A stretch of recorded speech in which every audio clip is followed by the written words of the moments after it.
First on our audio tour is one of Vincent Price's childhood homes. Vincent's first house was on Washington Boulevard, but he moved here when he was just 12 years old.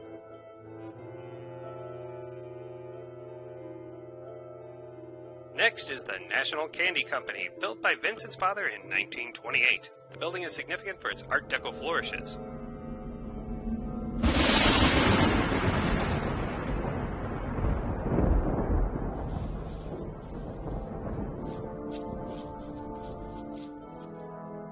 Over the years, Forest Park's Muni Theater boasted a number of Vincent Price's performances, including Damn Yankees and Oliver.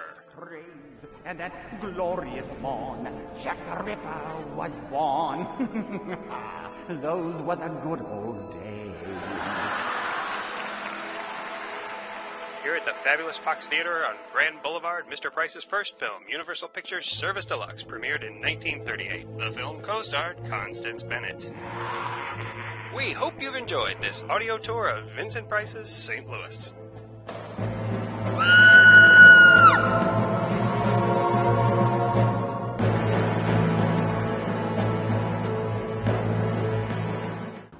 You also tapped into comedy in this film for the first time, and I think there are a few films in your career that I would really point to and say are masterpieces, and one of them is the Black Hats segment in Tales of Terror, which I can quote endless dialogue from. I just love it. It's for the better slopes of the video.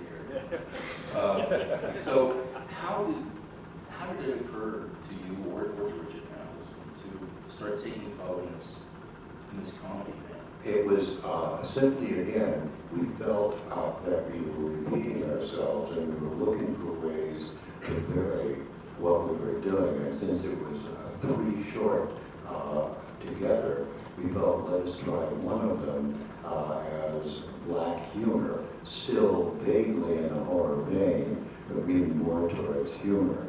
And I must say, a lot of it was Dick's very, very good and funny screenplay, and a lot of it was Vincent and Peter Lorre, and maybe a little bit of it was me, but they would improvise and add to the picture. There was one scene that they just started with Dick's dialogue, and they started improvising, and they were really funny. It was a wine tasting sequence where Vincent is at some wine tasting event, and he's the great connoisseur of wine, and he would. We worked out all kinds of little things. He had a little silver goblet, and he would heat the goblet over a candle, then pour the wine into the goblet, switch it around his mouth, and it was very funny, and then drink it very precise, and then he would tell the exact vintage. While he's doing this, Peter Lorre, who is a drunk, wanders in, sees him, and Vincent has defeated all the other connoisseurs, and Peter Lorre challenges him, and the owner of the establishment tries to throw him out. But Vincent, great gentleman that he is, welcomes him, asks him to sit down opposite him at the table. So Vincent went through all of this intricate connoisseur routine and named the wine like that. Peter reaches over, grabs a bottle, pours it all over his face, down it, and it was really funny, and instantly names the wine. At which point he and Vincent become great friends. They were very funny, and they really built the scene beyond what Dick had written. And Vincent always has a very colorful description of the wine and its bouquet, and Peter always says, "It's very good." The Raven, I remember The Raven. It was a huge film when it came out. And of all your films, I think it's the one that benefits most from being seen with a large audience. Yes, because they, again, building upon the success of The Black Cat, with The Raven, we went all the way and made it a black comedy. Still a horror film, but again, pushing heavily towards the comedy vein. And in The Raven, you also introduced Boris Karloff and Jack Nicholson and Hazel Court, but I understand that between the great gentleman of horror, there was a conflict of acting still. How does it work? There was. After the first, Peter had, say Boris had been trained classically as an actor in London and came in prepared to deliver the lines exactly as written. Peter had been with Bertolt Brecht in the Berliner Ensemble, which is a Stanislavski-influenced theatrical company in Berlin in the 1920s and early 30s, and he did a lot of improvisation. And on the second day, Boris came to me and he said, I come prepared to give the performance written in the script.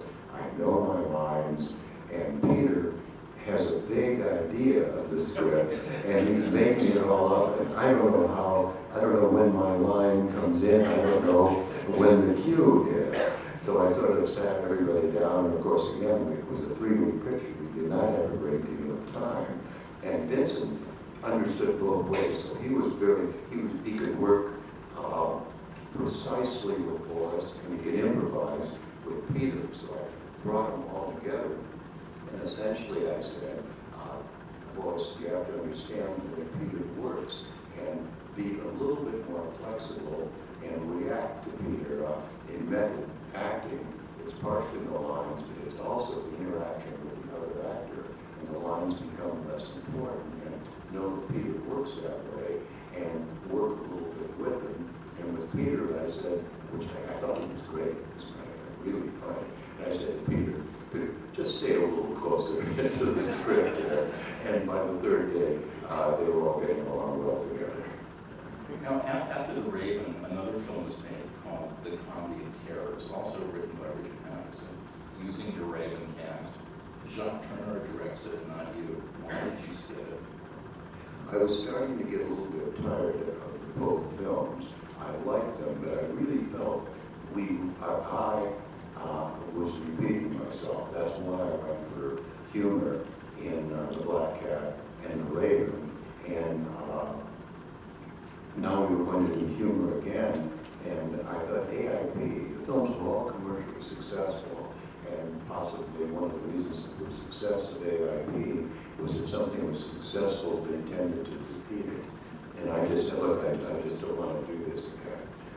Jacques Tourneur was a very good director, a veteran director. He was an older director, did Comedy of Terrors, and he did an excellent job. The Mask of the Red Death was the first film, as you said, that you made in Britain.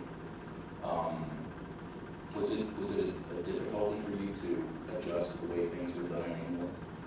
There was a little bit of difficulty. Pictures had been very successful in England, and England had a subsidy plan so that the company that was distributing AIP pictures suggested we do one over there and take advantage of the English subsidy. I had the advantage of working at a major studio, and as I said, had access to simply better things all around, better flats to give us better sets, bigger, better wardrobe department, better props, and everything. So on that level, I was moving up. But the English crews were slower than the American crews, and that bothered me a little bit. I felt that they were taking a little bit too much time lighting, but it was simply the difference between a fairly rapid pace that I was working with in the United States, because I was working with a crew that I sort of put together. We all knew each other, and we could work very rapidly. It was partially I was working with a different crew, and partially we worked a little slower. But I had a very good cameraman, Nick Rogue, and the result was Mask of the Red Death. It was one of the better looking visual pictures we've done.